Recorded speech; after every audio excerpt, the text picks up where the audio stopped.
সিদ্ধার্থ গৌতম, তিনি চুল ছেদন করে রাজন্য সুখ ভোগ বিলাস ত্যাগ করে তিনি প্রবজ্জিত হন পারামির বলে, প্রকৃতির নিয়মে। গতিকার ব্রহ্মা সিদ্ধার্থ গৌতমকে অস্ত্র উপকরণ দান করেছিলেন। তো সে পরে বোধিসত্ত্ব সিদ্ধার্থ বুদ্ধত্ব জ্ঞান লাভের উদ্দেশ্যে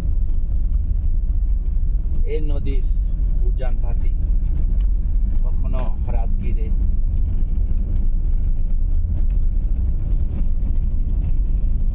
ওদিকে কখনো এদিকে 6 বছর এই অঞ্চলে ঘোরাফেরা করে তিনি ধ্যান করেছিলেন। কৃচ্ছ সাধন, যেটাকে পালি ভাষায় দুঃখারাচারিয়া, কৃচ্ছ সাধন, নিজেকে কষ্ট দিয়ে বুদ্ধত্ব জ্ঞান লাভের সংকল্পে আশায় তিনি ধ্যান করেছিলেন। তো আজকে আমরা এই বুদ্ধগয়া বিভিন্ন অঞ্চলে, এখন ডুমকেশ্বর নাম হয়েছে, সে সময় পুরোবেলা বা তো তখন আর এখন পৃথিবীর সম্বর্তকালে অর্থাৎ ধ্বংসের দিকে যাচ্ছে, এগুচ্ছে পৃথিবী। তারা গাছগাছরা নেই, আর সব মরু, পানি নাই।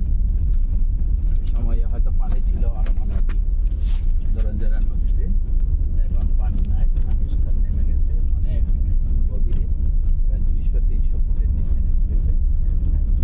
তো আজকে আমরা সেই ঐতিহাসিক বুদ্ধগয়া, ডুমকেশ্বর, পুরোবেলা পার, পুরোবেলা দর্শক, নদী দর্শক, 1000 জন তারা 3 রাতায় 1000 জন তারা ধ্যান চর্চা করেছিল তারা। আর সুজাতা বাপের বাড়ি, পিতার বাড়ি, মাতা পিতার বাড়ি, আর কিছু স্মৃতি, ঐতিহাসিক বুদ্ধ ধর্মের কিছু স্মৃতি কথা তুলে ধরতে চেষ্টা করবো। তো আমরা আজকে বিকল্প পথ দিয়ে খুব অল্প সময়ে পৌঁছে যাব। তা আগে ছিল না এ পথ, এখন মোটামুটি টুরিস্টদের, পর্যটকদের সুবিধার্থে বিকল্প পথ হয়ে গেছে। তো আমি পরিচিত করে দেব। আজকে আমার সাথে আছে বাপ্পি,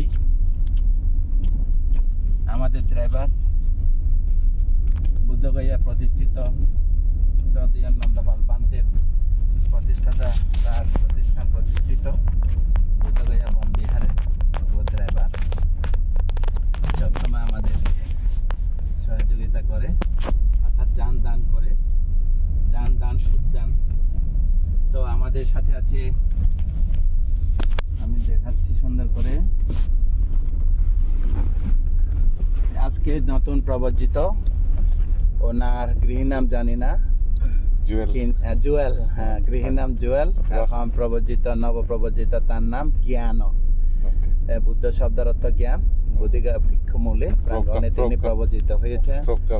আর একজন এই যে আমাদের রাসমণিপাড়া, রাঙামাটি, বেদবিধি, উনি আমাদের সাথে তীর্থ সাথী, পুণ্যার্থী, তিনি প্রবর্জিত হয়েছেন। ওনার নাম হচ্ছে প্রজ্ঞা, নবপ্রবর্জিত। তাদের পরিবারের একজন ফুটফুটে সুন্দর পুণ্যার্থী, নবপ্রবর্জিত সামন, উনি হচ্ছে ধ্যান। তো আমাদের সাথে তাদের পরিবারের একজন আছে উপাসিকা, পুণ্যবতী উপাসিকা।